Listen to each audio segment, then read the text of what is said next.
오늘도 욥기 말씀 앞에 저희들이 모였습니다. 오늘 제 9강을 창세기 욥기 38장부터 42장에 나오는 내용을 중심으로 해서 새로운 성숙의 경지로 나아감이라는 제목을 가지고 함께 생각을 해보겠습니다. 먼저 이 말씀에 들어가면서 어제 한 분께서 우리가 순교를 당할 때 목배임을 당하거나 화형을 당하거나 어떤 사형을 앞두고 있을 때 과연 무서워서 견딜 수 있겠느냐, 우리의 믿음이 견딜 수 있겠느냐, 이런 내용의 질문을 하신 것 같습니다. 그 대답은 욥의 믿음을 가지면 우리가 능히 그 모든 시련을 감당할 수 있다. 욥의 믿음은 하나님의 말씀을 믿는 믿음, 하나님을 믿는 믿음이죠. 그래서 우리는 미리 앞으로의 우리의 어떤 시련과 환난에 대해서 염려할 필요가 없다. 그때에 가면 그때에 필요한 은혜를 우리에게 주실 것이다. 이런 답을 좀 드리고 싶습니다. 우리는 삶에 있어서 수많은 의문에 대한 답을 끊임없이 구하고 있습니다. 이 어령 교수는 의문은 지성을 낳고 믿음은 영성을 낳는다고 말씀을 하시면서 학문의 세 분야가 있다고 말씀을 하셨습니다. 첫째, 인문학, 철학과 문학과 심리학 등 수많은 학문들이 있습니다. 그 다음에 자연과학의 분야입니다. 물리학과 천문학과 생물학과 동물학과 수많은 자연과학의 분야가 있습니다. 그 다음에 신학의 분야가 있습니다. 우리가 이 신학이라고 할 때에 이 신학은 성경, 하나님께서 계시하신 성경을 말합니다. 우리가 재림신자로서 여기에 조금 더 더한다면 이 성경을 잘 풀이해 주는 예언의신을 우리가 여기에 포함시킬 수 있겠습니다. 어쨌든 하나님에 대한 것을 배우는 것이죠. 그러면 이 하나님을 배우는 것을 어떻게 하나님께 접근할 것인가 하는 것입니다. 하나님의 세계에 어떻게 우리 자신이 경험할 것인가 하는 것입니다. 그것은 믿음이라고 하는 것입니다. 믿음이 없이는 하나님을 기쁘게 못한다고 말씀을 했습니다. 고린도전서 13장 13절에 보면 믿음, 소망, 사랑 이 세 가지는 항상 있을 것이라고 말씀을 했습니다. 그럼 이 항상 있는, 영원히 존재하는 이 항상 있다고 하는 것은 하나님의 속성, 하나님께 속한 것을 의미합니다. 그러므로 진정한 믿음, 진정한 소망, 진정한 사랑은 우리 타락한 인간에게는 없습니다. 우리는 다만 이 현상을 물리적으로 변화시키고 더 개선하고 더 발전시키고 더 이러한 힘밖에 없습니다. 그러나 이 창조라고 하는 이런 그 변화는 화학적인 변화입니다. 이건 근본적인 우리가 할 수 없는 근본적인 변화입니다. 씨앗을 심으면 씨앗이 자라는 그 과정은 우리가 접근할 수 없는 세계입니다. 생명의 세계입니다. 화학적 변화인 것입니다. 창조 세계인 것입니다. 그러면 이 믿음이라고 하는 것은 하나님께 속한 것인데 이 하나님께 속한 이 속성을 우리는 받을 수밖에 없는 것입니다. 그러므로 이 믿음은 우리 자신의 어떤 신념이나 우리 자신의 어떤 확신이 아니고 하나님의 말씀을 믿는 믿음, 하나님께 속한 그 속성을 우리가 받는 것입니다. 때로는 믿음이 없을 때에 우리는 하나님, 저의 믿음 없음을 도와주십시오. 저를 도와주십시오. 저를 성령으로 말미암아 하나님께서 가지신 삼위 하나님께서 하나님 사이에 가진 그 완전한 믿음, 삼위 하나님께서 가지시는 완전한 사랑, 그 또 완전한 희망, 그것을 저에게 좀 주십시오. 이렇게 기도할 수밖에 없는 것입니다. 욥기 38장의 내용은 하나님의 나타나심과 질문의 시작으로 이제 긴 욥과 그의 친구들, 나중에 엘리후 이 네 사람의 변론에 대한 이제 결론을 하나님께서 내시고자 하는 것입니다. 하나님의 나타나심과 질문의 시작, 욥기 38장 1절에서 3절 말씀.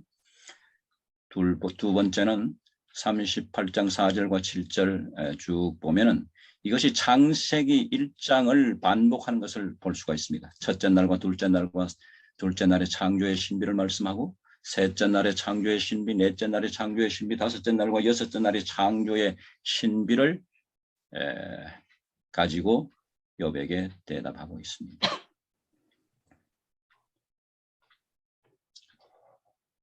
이 대총의 회보 1897년 2월 18일에 와이프는 이렇게 말씀을 하셨습니다. 가장 위대한 지성의 소유자라 할지라도 천연계에 나타난 여호와의 신비들을 이해할 수 없다. 하나님의 영감은 가장 심오한 학문을 연구한 학자도 대답할 수 없는 많은 질문들을 한다. 만일 우리들이 이 질문들에 대한 대답을 할 수가 있다면 이런 질문들은 바래지지도 않았을 것이다. 그것은 하나님의 깊은 신비에 우리의 주의를 환기시키고 인간들로 하여금 그들의 지혜가 제한되어 있음을 알게 하시고자 하신 것이다. 이것이 욥기 38장의 많은 질문들로 우리에게 욥에게 다가오신 것입니다. 하나님의 두 번째 말씀은 39장에 나타나는데 이건 동물의 세계를 통해서 욥에게 질문하는 내용들이 나옵니다. 산염소의 해산과 양육, 들나귀와 들소의 야성, 타조의 미련함과 달리기, 말의 힘, 독수리의 지혜. 우리는 그 말을 통해서 전쟁에 나갈 때 정말 물러나지 않는 그 말의 용맹스러운 그런 모습을 우리가 볼 수가 있는데, 이런 힘의 근원이 어디에서 나오냐 하는 것입니다. 이것은 하나님께서 주신 그 본능에 심어준 하나님의 능력과 지혜에서 우리가 밖에 대답을 할 수가 없는 것입니다. 하나님께서 세 번째 욥에게 말씀하십니다. 하나님과 욥의 대화가 40장 1절에서 5절에서 나오고요. 또 하나님의 책망이 나오고요. 세 번째, 베헤못의 위험에서 배울 것. 이 베헤못이라는 것은 그 하마 뭐 이렇게도 해석을 하는데, 어쨌든 큰 동물, 그것을 우리가 낚시로 이것을 너가 다룰 수 있느냐, 이런 얘기죠. 다시 말하면 창조 세계의 그 위험과 권위와 그것을 인간의 그 지혜와 인간의 손 안에서 그것을 컨트롤할 수 없다고 하는 것이죠. 하나님의 능력 속에 있다고 하는 사실을 말씀을 하고 있는 것입니다.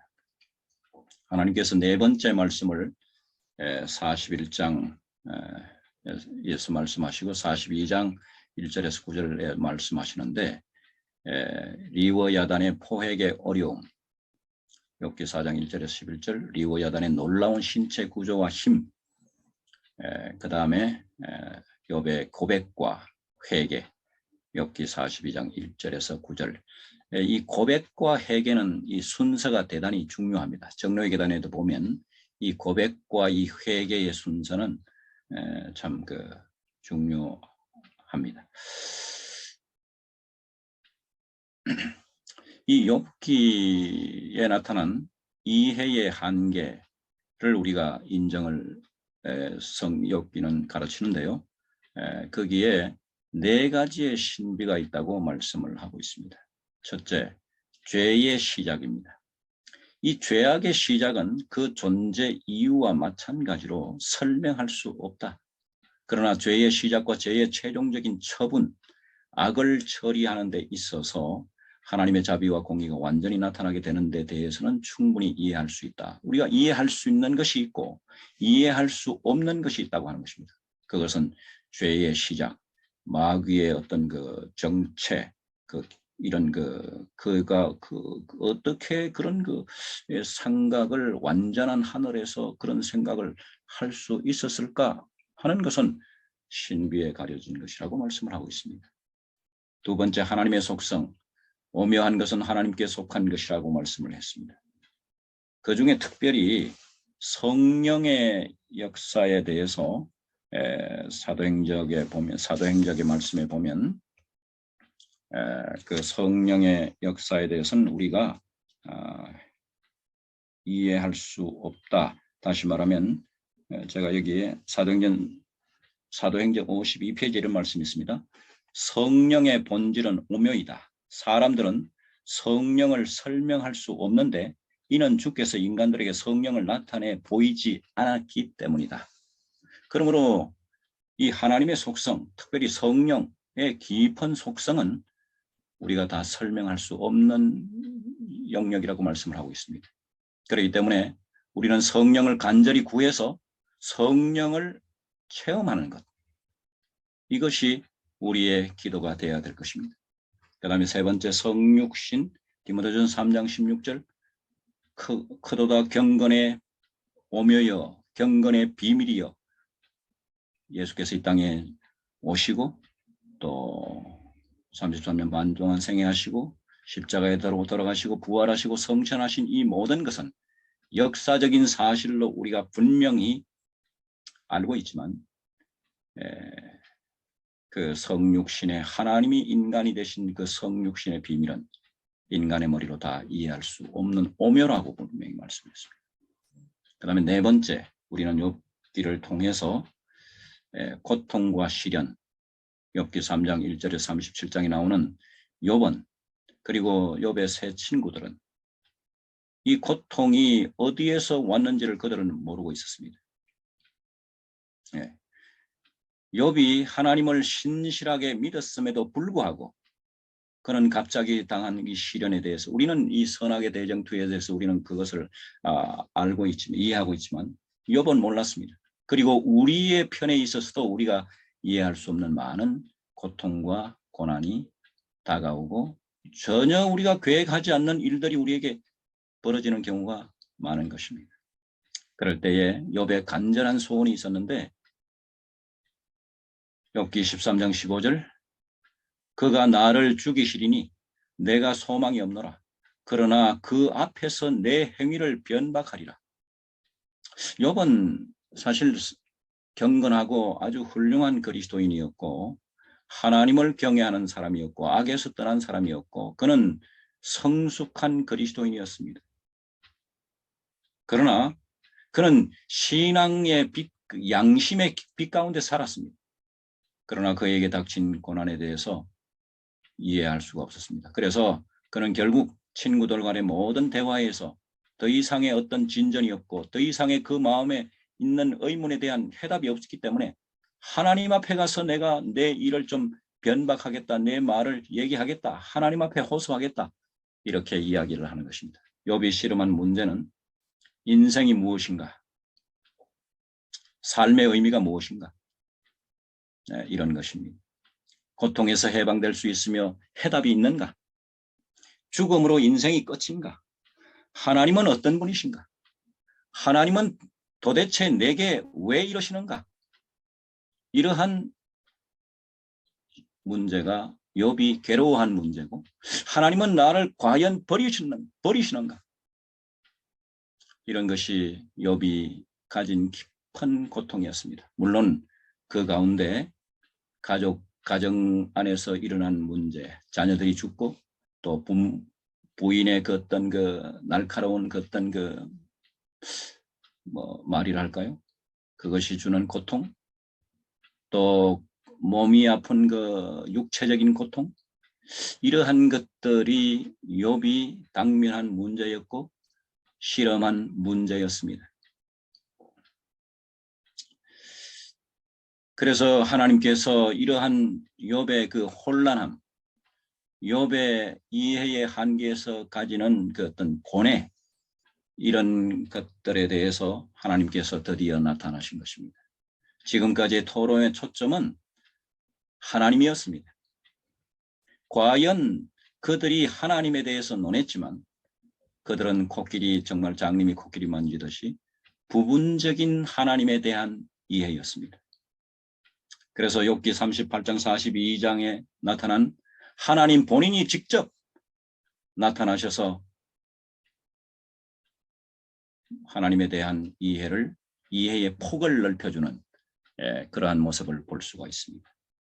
그러므로 이 욥은 성실하고 훌륭한 그리스도인이었지만 그의 이해의 한계를 벗어나는 더 다른 세계가 있다는 사실로서 하나님께서 사단에게 허락한 하나님의 깊은 생각이 있었던 것입니다. 다시 말하면 더 깊은 세계, 더 놀라운 하나님을 이해하는 성숙한 모습으로 나오라고 하는 초청에 하나님의 뜻이 있었던 것입니다. 그런데 이 하나님께서 욥기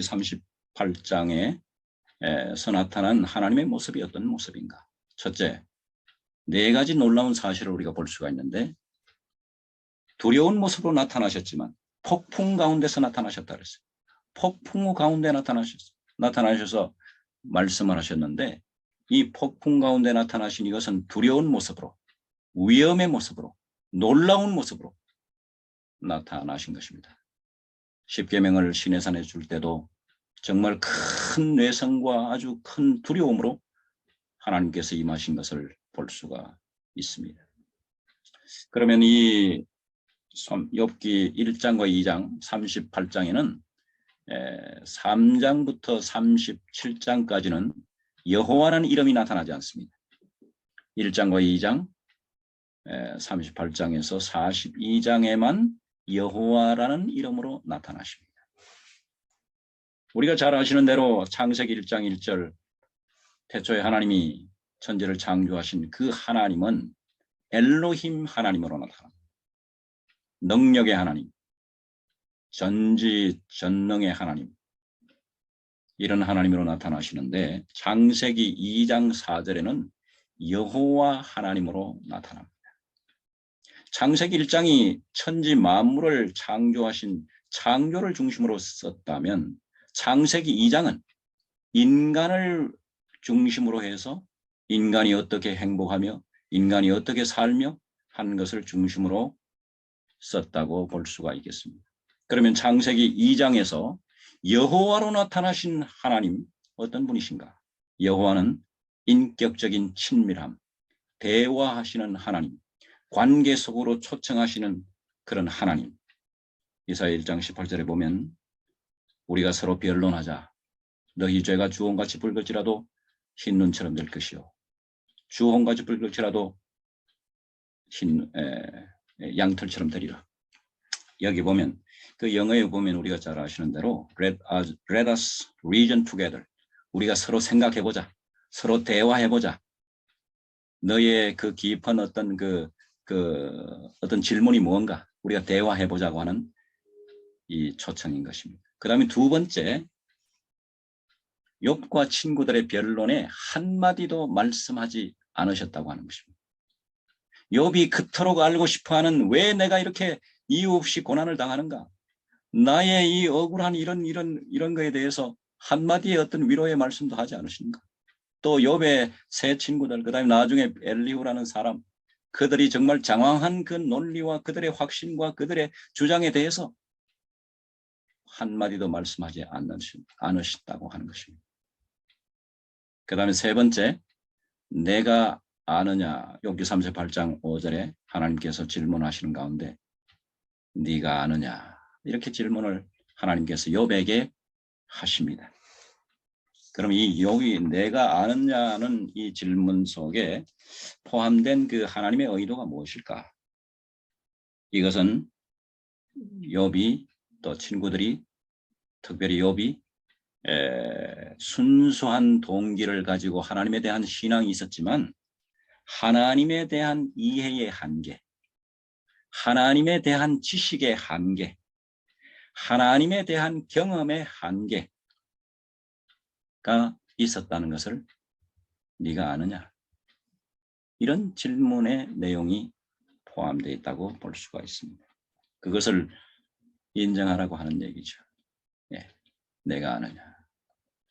그래서 하나님께서는 그런데 모든 것에 대한 대답을 주시지 않고 질문으로만 38장, 39장 계속 이어가시는 하나님의 모습을 볼 수가 있습니다. 이 질문은 우리에게 생각하게 하죠. 우리가 설명하는 것보다도 한두 마디의 질문이 훨씬 더 많은 의미를 포함한다고 하는 것을 우리는 교단에서 가르치시는 우리 선생님들은 그 경험으로 그것을 아마 잘 아실 겁니다. 예. 그러면 그 질문을 듣고 학생들은 자기 나름대로의 그 생각을 하는 거죠. 생각하게 하는 것. 그래서 우리가 쉽게 질문에 대한 대답을 구하는 학생은 그렇게 훌륭한 학생이 아니라고 생각합니다.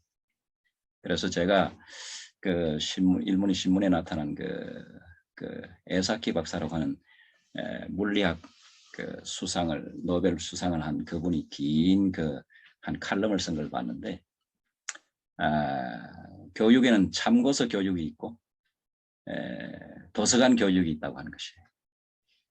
그러면 이 선생님이 질문을 하면 참고서는 그 안에 답이 다 있으니까 쉽게 그냥 답을 가니까 그러한 방법도 있지만은 도서관 교육이 훨씬 더 좋다고 하는 것이고, 또 미국 교육은 자기가 미국에서 공부를 오래 했는데 미국 교육은 도서관 교육이라고 하는 것이에요.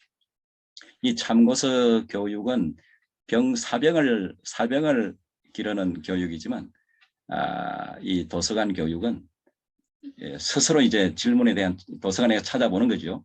찾아보면 뭐 무한한 그 자기의 능력에 따라서 아주 굉장히 무한한 이렇게 발전의 가능성이 있다고 하는 얘기인데, 이 도서관 교육은 장교를 훈련시키는 교육이라 이렇게 표현한 것을 참 흥미있게 본 적이 있습니다. 어쨌든 하나님께서 내가 아느냐 스스로 생각해봐라, 이제 이런 얘기죠. 그 다음 네 번째, 친구를 책망하시고 욥을 기쁘게 받으셨다. 욥을 기쁘게 받으셨다 그랬어요. 욥의 모든 상황을, 욥이 연약하고 욥이 하나님 앞에 의롭지 못하다는 걸 욥도 스스로 인정했습니다. 그러나 그 욥의 모든 것을 기쁘게 받으셨다. 하나님께서 욥을 받으시고 하나님의 자녀로 다시 인정해 주시는 놀라운 사실을 볼 수가 있습니다. 욥이 티끌과 재 속에서 자복하고 회개했다. 욥이 죄 없는 예수 그리스도의 고난을 생각함으로 욥은 깊은 회개의 경험으로 나가게 됩니다. 그러면 여기에 회개라는 것이 무엇일까 하는 거죠. 이 회개는 욥이 무엇을 잘못하고 무엇을 죄를 범하고 그런 회개가 아닙니다. 여기에 욥의 회개는 하나님의 능력의 한계를 자기의 지식으로 자기의 경험의 한계로 하나님을 제한한 하나님의 위대하심에 앞에 가서 자기의 연약함과 자기의 부질없는 죄를 고백하고 회개한 것입니다. 다시 말하면 하나님의 임재 앞에서 자신의 존재를 알게 된 것이 바로 욥의 회개입니다. 대댕투 471페이지, 이것은 누구나 우리가 다 이런 비슷한 경험을 하게 되는데요. 갈바리의 십자가의 그늘 밑을 걸어가는 사람들은 자고하거나 죄에서 해방되었다고 어서되는 주장을 할 수 없다. 그들은 하나님의 아들의 심장을 파열시킨 고뇌의 원인이 자기들의 죄였다는 것을 느끼며 그런 생각이 그들을 스스로 겸비하게 할 것이다. 그리스도와 가장 가까이 생애하는 사람들은 인간의 죄악과 약점을 가장 분명히 깨닫고 그들의 유일한 희망이 십자가에 돌아가셨다가 다시 부활하신 구주의 공로에 있다는 것을 알게 된다.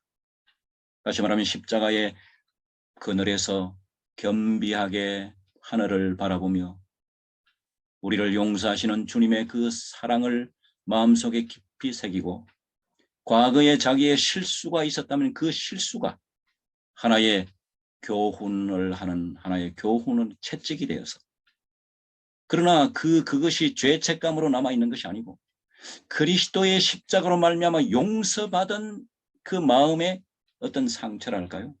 마음의 그 자기를 겸손하게 하는 하나의 그 표시가 되는 것입니다.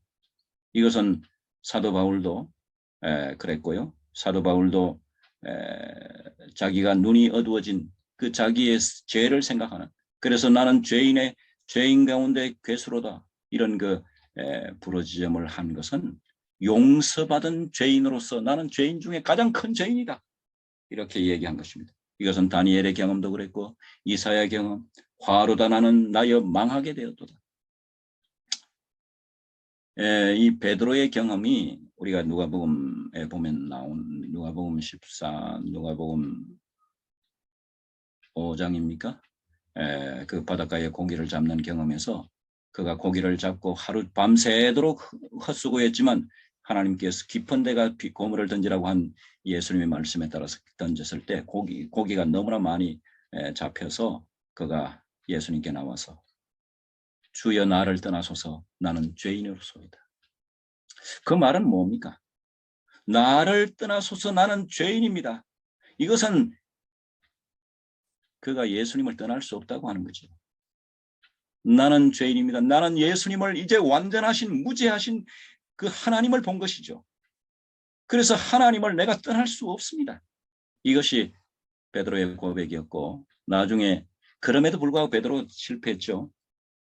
예수님을 3번 부인하는 그 실패를 했을 때 예수 그리스도께서 그를 용서하시는 그 자비의 그 눈길을 보냈을 때 베드로는 정말 겟세마네 동산에 가서 큰 정말 통곡에 회개하는 것을 우리는 성경을 통해서 볼 수가 있습니다. 그래서 이 사도행전 538페이지에 저는 참 이 말씀을 읽고 참 감동이 됐습니다. 그는 그리스도에게 용서함을 받았었다. 그러나 그는 자기 자신을 결코 용서할 수 없었다. 진정한 회개한 사람은 자기 자신의 과거의 죄를 깡그리 잊어버리는 그렇지 않았습니다. 자기의 그 죄가 끊임없이 자기를 채찍하는 그 채찍은 그냥 채찍이 아니고 하나님의 용서받은 하나님의 사랑을 생각하게 하는 채찍이에요. 그러나 그는 자기 자신을 결코 용서할 수 없었다. 최후의 무서운 장면의 고통에 대한 생각조차도 슬픔과 회개의 괴로움을 감속시킬 수 없었다. 베드로는 마지막 부탁으로서 그를 십자가에 거꾸로 못 박아 줄 것을 사형 집행관들에게 간청하였다. 그의 요구는 수락되었다. 위대한 사도의 베드로는 이런 방법으로 죽었다. 끝까지 겸비한 그러한 베드로의 경험을 볼 수가 있습니다. 이것이 욥이 경험인데요. 그 이제 결론적으로 욥의 인내와 축복. 욥은 정말 억울하고 답답하고 괴롭고 정말 호소할 데가 없었습니다. 친구들한테도 호소할 수 없었고 정말 호소할 데가 없었어요. 그래서 하늘을 바라보면서 그는 눈물을 흘리며 이 욥의 표현을 보면 눈물을 흘리며 하늘을 바라보고 호소한 것. 그럴 때 너희가 욥의 야고보 장로는 우리에게 건마기를 너희가 욥의 인내를 보았고 욥의 인내의 결말을 보았고 그렇게 말씀을 하시고 있습니다. 또 그 하나님은 자비의 하나님이다. 우리가 벌 주는 하나님이 아니십니다. 우리를 정말 어려움을 당할 때에 하나님을 생각함으로 우리가 참으면 그것이 축복으로 바뀐다는 사실을 우리는 오늘 욥을 통해서 분명히 볼 수가 있습니다. 그래서 욥이 만족했습니다. 욥은 자기의 어떤 경험에 대해서 소상하게 하나님께서 설명을 안 해줘도 욥은 하나님 앞에서 만족했습니다. 충만했습니다. 그 다음에 교육 156페이지 말씀에 보면 욥이 믿는 대로 그에게 그렇게 되었다. 이 욥이 믿는 믿음, 하나님에 대한 믿음이죠. 하나님께서 주신 믿음이죠. 우리가 마지막에 가질 믿음입니다. 우리가 누가복음 18장에 보면 원한을 풀어주지 않겠느냐. 원한이 억울한 것이 있는 거예요. 순교자들은 억울합니다.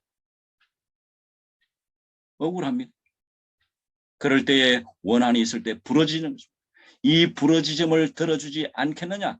성경에 분명히 말씀하시고 이런 믿음이 말세에 이런 믿음이 있겠느냐 보겠느냐 하는 것을 예수님께서 말씀을 하셨습니다. 그래서 이 욥의 믿음 정말 이 사단의 세상에서 여러 가지 우리가 정말 괴롭고 슬프고 아프고 우리가 풀이할 수 없는 이런 것들에 대한 것을 하나님께 부르짖어야 될 것입니다.